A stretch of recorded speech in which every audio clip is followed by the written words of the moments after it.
पुराणम आगम में कहा गया है, साता वेय निजस्य ऋणम कम्मस्य सत्य विधे अनुभावे पन्नत्ते तंजहा मणुन्ना सद्दा मणुन्ना रूवा मणुन्ना गंधा मणुन्ना रसा मणुन्ना भाषा मणोसुहता वई सुहता असाता वेय निजस्सरणम कम्मस्य सत्य विधे अनुभावे पन्नत्ते तंजहा अमणुन्ना सद्दा अमणुन्ना रूवा अमणुन्ना गंधा अमणुन्ना रसा अमणुन्ना भाषा मणोदुहता वई दुहता। जैन दर्शन का एक मानो स्तंभ है कर्मवाद। आत्मवाद भी एक स्तंभ है, तो दूसरा एक स्तंभ है कर्मवाद। लोकवाद भी एक स्तंभ है, क्रियावाद भी एक सिद्धांत है। कर्मवाद के अंतर्गत 8 कर्म बताए गए हैं। उनमें एक है वेदनीय कर्म। वेदनीय कर्म के 2 प्रकार हैं, सात वेदनीय और असात वेदनीय। शास्त्रकार ने यहां बताया है कि सात वेदनीय कर्म जो बंधा हुआ होता है और उसका जब विपाक होता है, फल मिलता है, तो 7 प्रकार का फल यहां प्रज्ञप्त किया गया है। मनोज्ञ शब्द, मनोज्ञ रूप, मनोज्ञ गंध, मनोज्ञ रस, मनोज्ञ स्पर्श और मनः सुखता और वचन की सुखता। 7 वेदनीय का उदय होने से आदमी को अनुकूलताएं मिलती हैं। शब्द रूप आदि अनुकूल, इधर मानसिक सुख मिलता है, वाचिक सुख मिलता है। यहाँ 7 बताए गए हैं, यह 7वां स्थान है। एक और है काय सुख, शरीर का सुख मिलता है।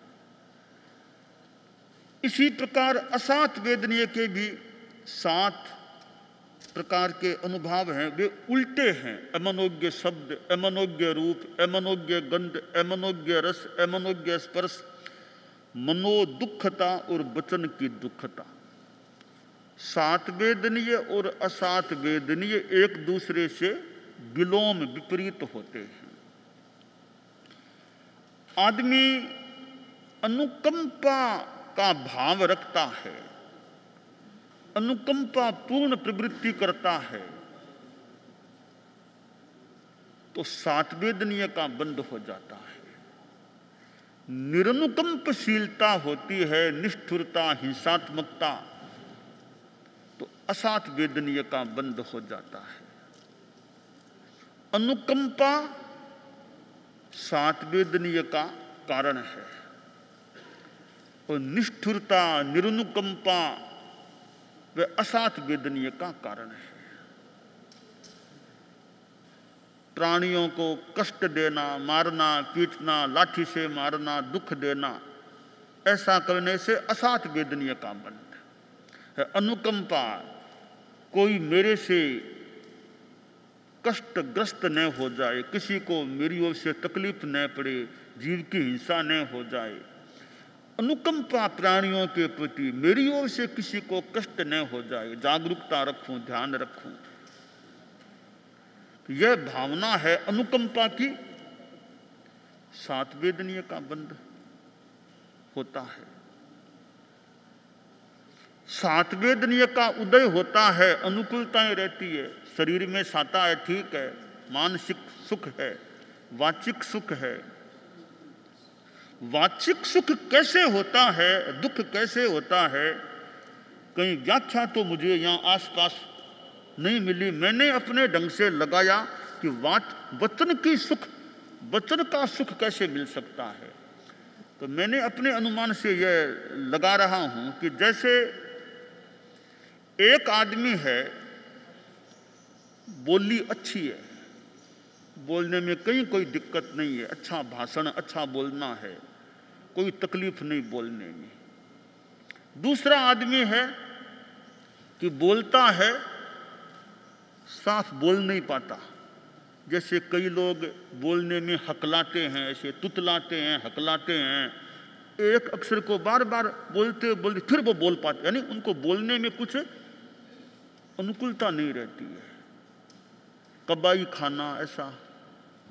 ये जो एक तरह से वचन की असुविधा है, एक एकदम सीधा सपाट बोलता है, कोई बाधा नहीं बोलने में, तो एक के वचन का सुख है, दूसरे के वचन का दुख है। शरीर में देखो, एक आदमी स्वस्थ, प्राय स्वस्थ रहता है, चलना हो 10 किलोमीटर चल लो, 15 चल लो, 18 चल लो, कोई खास दिक्कत नहीं, आराम से चल पाता है। एक आदमी थोड़ा सा चले के पैर में दर्द हो गया, मेरे तो पैर दुखने लग जाता है। एक आदमी के प्राय कोई बीमारी नहीं हो, शरीर निरोग है, स्वस्थ है, दूसरे के कभी बुखार, कभी कुछ, कभी वो तकलीफें होती रहती है। तो यह सात वेदनीय असात वेदनीय का प्रभाव होता है। तो हम यह ध्यान दें कि असात वेदनीय का बंद कहीं न कर लें। अनुकंपा शून्यता, अनुकंपाहीनता हो, दूसरों के प्रति निष्ठुरता हो, तो निरनुकंपा से असात वेदनीय का बन। किसी को मार दिया, कुत्ता बैठा है, लाठी की मार दी बेचारे कुत्ते की, क्यों मारी, क्या, ऐसे जो तकलीफ देता है दूसरों को, असात वेदनीय का बंद हो सकता है। बंदा हुआ कर्म पता नहीं कब उदय में, कितने जन्मों के बाद कब उदय में आए, आदमी को फल भोगना पड़ता है। एक कथा नक्शा है, कहीं ये फिट बैठ सकता है। एक राजा था, राजा के राजकुमार का जन्म हुआ, लड़का हुआ, और उसी दिन एक दासी के परिवार में भी उसके लड़का हुआ। वो दासी भी महल में ही रहती थी, उसके भी बेटा हो गया। तो राजा को सूचना मिली कि आपके राजकुमार हुआ है, जो आपके दासी काम करने वाली है, आज उसके भी लड़का हुआ है। तो राजा ने कहा, भी आज के दिन ही हुआ है, दोनों का जन्म एक ही दिन का है, तो मैं चाहूंगा मेरा राजकुमार और वह दासी का बेटा दोनों मित्र के रूप में रहें। तो थोड़े थोड़े बड़े हुए, तो राजा ने कहा कि इन दोनों को साथ साथ खिलाओ, साथ में इनका पालन पोषण होना चाहिए। दोनों साथ साथ रहने लगे, दोनों में प्रेम भी अच्छा हो गया। अब दोनों कुछ युवा अवस्था में 18 पार 20-21 की उम्र में आ गए। एक बार वहां कोई मुनि लोग आए शहर में, तो कोई ज्ञानी संत थे। तो राजा को पता चला कि कोई महाराज लोग आए हैं, तो उनके दर्शन करें, स्वागत भी कर दें। तो राजकुमार से कहा कि बोलो, वो मुनि जी महाराज आए हैं। तो कहा, पिताजी सवेरे अभी मैं जाता हूँ, बाद में थोड़ी वहाँ की विधि विधान जान करके शाम को आपको ले जाएंगे, अभी मैं जाके आ जाता हूँ। तो ठीक है, अभी तुम जाओ। तो राजकुमार का तो वो मित्र था, दोनों साथ ही रहते थे, दोनों गए, और भी कुछ लोग साथ में गए। तो वो कोई आचार्य जी आए हुए थे, मुनियों में भी आचार्य भी थे। तो उनका प्रवचन हुआ, काफी लोग थे।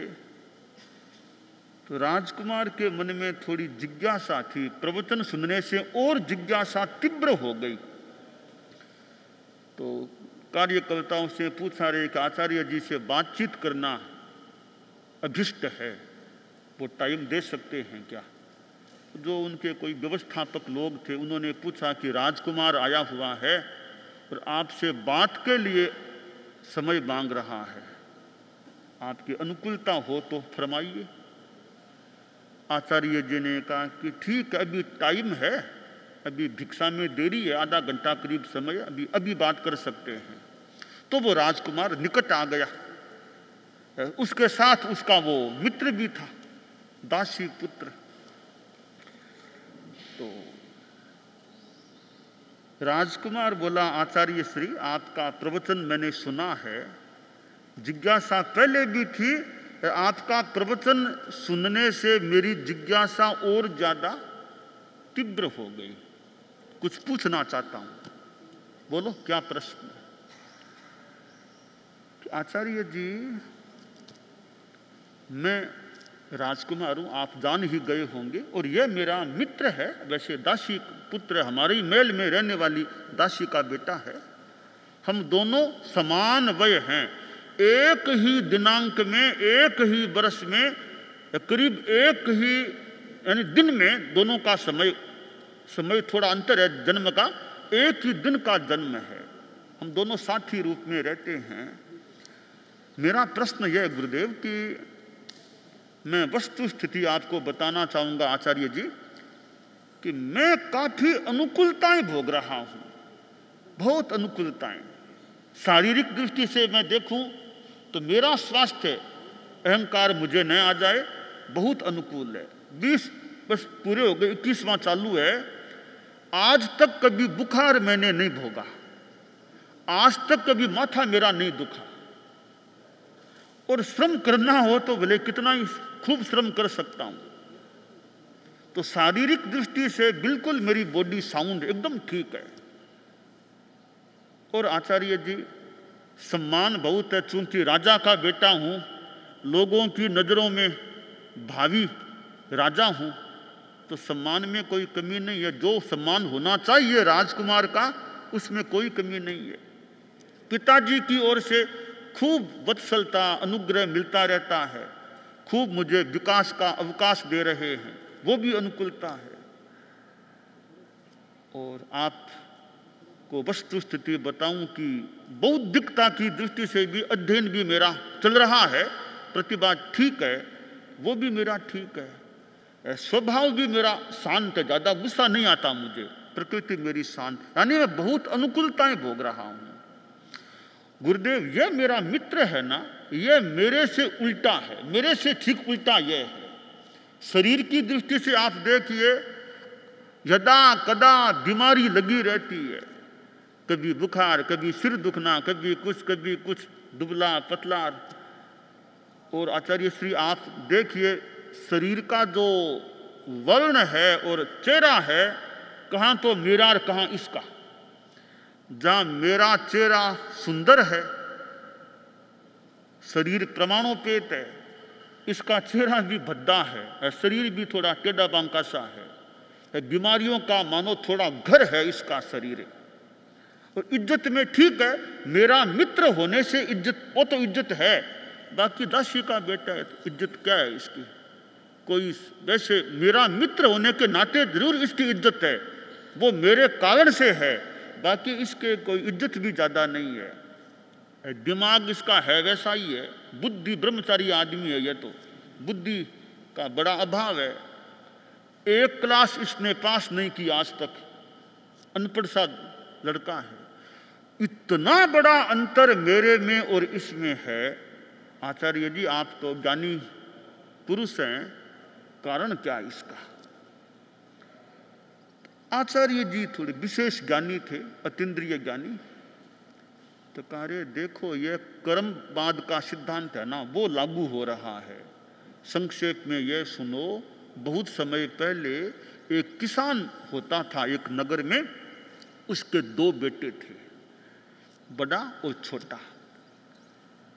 तो दोनों एक बार खेत में काम में लगे हुए थे, कोई साधुओं का समूह उधर से निकला, रास्ता भूले हुए साधु थे। तो साधुओं ने सोचा, रे इतना सवेरे चले, 1 बज गए, हमें कहा था गांव पास में, ये इतनी देर हो गई, वो गांव आया ही नहीं। तो कह रहे वो गांव का, संतों ने पूछा दोनों किसान पुत्रों से, वो गांव कहाँ है? अरे गांव तो उधर रह गया, यहाँ कहाँ आ गए, ये तो रास्ता दूसरा ले लिया ना। तो वो बड़ा भाई थोड़ा किनारे पर था खेत के, तो कहा भैया कोई रास्ता हमें बता दो, वो गांव का कौन सा रास्ता है? तो बड़ा भाई थोड़ा साधुओं का द्वेषी था, थोड़ा बोलने में ऐसा ही था, साधुओं का द्वेषी था, रास्ता नहीं बताया, थोड़ी गालियां देने लगा। छोटा भाई था, उसने देखा रे संत लोग हैं, इनकी सेवा करनी चाहिए। वो गया कि मैं आपके साथ चल के रास्ता बताऊंगा, साथ अगले गांव तक पहुंचा दिया। फिर संतों ने कुछ प्रेरणा दी, त्याग नियम कराए कि मांस नहीं खाना, शराब नहीं पीना, रात में खाना नहीं खाना, झूठ नहीं बोलना, जहाँ तक हो सके कुछ नियम दिला दिए। अब उसका जीवन अच्छा बन गया, ऐसे ही अच्छा था और अच्छा बन गया। बड़ा भाई थोड़ा हिंसक, द्वेषी, मार काट इसमें रहता। आचार्य जी बोले कि वो बड़ा भाई था, वहाँ आयुष्य पूरा करके नरक में गया, वहाँ से निकल करके यह दासी का बेटा बना है। तू छोटा भाई था, वहाँ मर करके तुम देवलोक में गया, वहाँ से आयुष्य पूरा करके यहाँ राजपुत्र राजा का बेटा बना है। तो इसने पाप कर्म किए थे, हिंसा आदि के काम किए, तो इस जन्म में भी ये कष्ट पा रहा है। तुमने सत अच्छी करनी की थी तो देवलोक में सुख भोगे, अब यहाँ भी तुम पुण्य भोग रहे हो, तो यह तुम्हारे कर्मों का फल है। तो सातवें दिन ये असातवें दिन ये अनुकंपा का भाव मन में है, दान की भावना, रे दान दें, साधुओं को दान दें, क्षमा की भावना, सहन करना, कोई गुस्सा नहीं, किसने कुछ कह दिया तो कह दिया, वाकिस गुस्सा नहीं, सहन करो, सहन करो, क्षमा की भावना, अनुकंपा की भावना, अपना व्रत नियम अच्छा पालना, ऐसा आचरण है, अनुकंपा मूल, अनुकंपा की चेतना है, तो वह आदमी सात वेदनीय का बंद कर लेता है। भगवती सूत्र में भी कहा गया है कि ये सात वेदनीय के हेतु प्राणों की अनुकंपा, भूतों की अनुकंपा, जीवों की अनुकंपा, सत्वों की अनुकंपा, अनेक प्राण भूत जीव और सत्वों को दुखित न करना, उन्हें दीन न बनाना, शरीर का अपचय करने वाला शोक पैदा न करना, अश्रुपात कराने वाला शोक पैदा न करना, लाठी आदि का प्रहार न करना, शारीरिक परिताप न देना, और ये इधर अनुकंपा की भावना, यह सात वेदनीय कर्म का कारण है। असात वेदनीय का उल्टा है, प्राणों की अनुकंपा न करना, भूतों की अनुकंपा न करना, जीवों की अनुकंपा न करना, सत्वों की अनुकंपा न करना, अनेक प्राण भूत जीव और सत्वों को दुखित करना, उन्हें दीन बनाना, शरीर का अपचय करने वाला शोक पैदा करना, अश्रुपात कराने वाला शोक पैदा करना, लाठी आदि का प्रहार करना, शारीरिक परिताप देना, यह असात वेदनीय शरीर प्रयोग, मतलब ये असात वेदनीय का बंधन इनसे हो सकता है। तो हमें यह ध्यान देना चाहिए, यह शास्त्र की बात हमने मान लो जान ली कि हमें अपने जीवन में दया अनुकंपा की भावना रखनी चाहिए, कम से कम दूसरों को तकलीफ देने से बचने का प्रयास करना चाहिए। छोटा प्राणी भी है, उसको भी तकलीफ न दी। एक चिंटी भी है, ठीक है, हम क्यों उसके ऊपर पांव क्यों रखें, हम क्यों दुख दें किसी को। कुत्ता है, चिंटी है, कबूतर है, ऐसे छोटे प्राणी हैं, उनको भी कष्ट न पड़े बिना मतलब। आदमी को तो कष्ट दें क्यों किसी को। तो ये कष्ट न देने की भावना और किसी का कल्याण हो, किसी को शारीरिक चित्त समाधि पहुंचाएं, साधुओं की सेवा करें कल्पनीय, तो यह अनुकंपा की भावना, इससे सात वेदनीय का बंध होता है। हमें अनुकंपा इसलिए रखना कि हमारे पाप कर्मों का बंध न हो और कर्मों की पाप की निर्जरा हो, इसलिए अनुकंपा रखें। तो शास्त्रकार ने ठाणंग में यह सात वेदनीय असात वेदनीय के अनुभाव के 7 प्रकार बताए हैं। हम असात वेदनीय के बंध से बचने का और अनुकंपा रखने का प्रयास करें, यह काम्य है।